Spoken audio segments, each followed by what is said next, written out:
reporting to you live from KTL Studios. This your boy, Malcolm Johnson. I got the main gang. You know it's gonna be a banger. Let's get it. Real quick, guys, just wanted to show the new merch. This is that limited edition Critical Eye. Yo, I'm stoked to have my boss looking low-key mad, looking critical even on the back of my back. All proceeds go to the community. I wasn't asked to do this, but this is a dope tee, okay guys? Be on the lookout for all of the collector series of these t-shirts. There's gonna be a couple of standard ones, but I just love this one. This one's dope, no lie. All right, okay, shameless plug over. Ladies and gentlemen, let's get into the good stuff. First off, I'm gonna talk about the boy, Jacoby. I wanna talk specifically about the way this man does his shuriken box cutter / hyper hooks into turbo. I love the way that he's doing the turbo with it. It's almost more like an axe kick, and he gets out of it standing right up, gets mad float. It's almost like on that kind of like Iron Man, like full up axis in a certain way, the way that he pulls it over. It's just super steez, super aggressive, absolutely dirty, 100% Jacoby style turbo landing. Nobody else does it like this. In his beast mode. Keep doing what you're doing, Jacoby. Love it. Ridiculousness. Anyways, on to the next segment. I'm gonna keep up with some full variations that are unique to the individual. Of course, I'm talking about Zen. My guy did full Snapu Shuriken hyper hook redirect Snapu.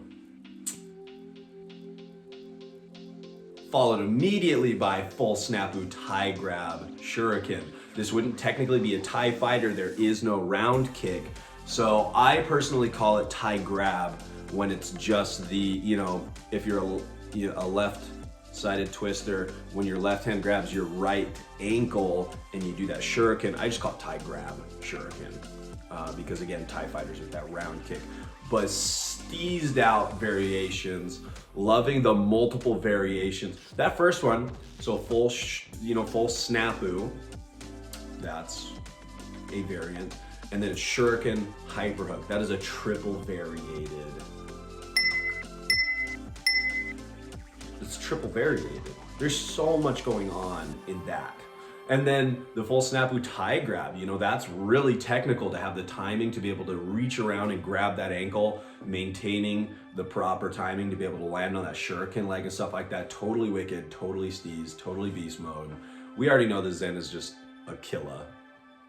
I don't have to go into that very much, do I? Cool, moving on. Next up, I'm gonna talk about Eureka Senna. I haven't featured him on the platform before. Heavily capoeira based tricker. He did a helicoptero compilation.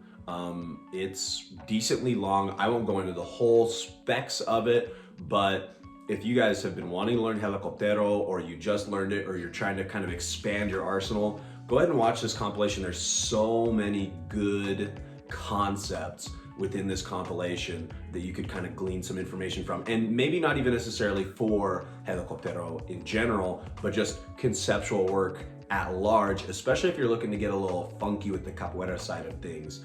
Eureka's a total killer of the game. He's been around for a minute. Love the way that he combines and uses transition work. He's got a lot of really excellent concepts. Definitely check this out. Next up, I'm talking about a brother with a super cool name, Ethan Davenport. It is the day and age of Ethans after all, and then to have the last name Davenport's kind of steez. My brother man has been battling, coming back into tricking for the past 3 years, multiple injuries, different this, that's. Anyways, he has officially, landed cart full again, which is super sick after 3 years of, fighting through all these different types of battles that he's been going through, to be able to work through those things, to come back into the game. I love the celebration. Let's go! Oh! Like, it's just really good energy, really good vibes. Love that he's coming back into the game despite all the trials that he has been through. Keep it up, brother. Absolutely love to see this kind of content. So inspiring, just pure tricking joy. Okay, we gotta talk about Ahana because he came out with some clips that are dummy, all right? So, first trick is something that a concept that I've kind of been playing with actually. I've been calling it the Dumbo because it's like devil Gumby. You don't use both hands, you just use the devil hand where you scoop underneath. So I've been calling it the Dumbo devil Gumby, but you know autocorrect always turns Gumby to Gumbo, so I'm just gonna I call it the Dumbo, but you could call this devil Gumby, and then he of course has to just take it to the next level. He's doing broken Dumbo. And it's super cool. And just to go a step further, this one isn't quite where he wants it yet. You can tell because he kind of has to like bail out of it with another trick, but he is doing, basically, he's doing Dumbo scissors. So the same motions for broken Dumbo, but then he's pulling it even harder, landing in that mega instead of on that super duper semi hyper leg. He pulls it over all the way to mega and is flicking out a little twist kick. That is some ridiculousness on another level, but what could we expect anything less from the Ahana himself? Men's is unbelievable on far too many levels. Guys, we had so much variety in this episode, and that's a big reason why I'm just so stoked, why I'm so cheesed out, why I can't stop smiling. I cannot get over how varied the community is getting lately. I absolutely love it. I love to see people breaking out, branching out, trying new things, doing different tricks. Just jumping on a bandwagon of exploration in all aspects of tricking, regardless of which way you're going. Thanks so much for tuning in again. This is so much fun. This is the Tricking Report. This is your boy Malcolm Johnson, the High Blocker, Bing Bang Badger, El Tajón de Medianoche, Hype Man, Lion Mane Gang. You know who it is. We'll catch you on the next one.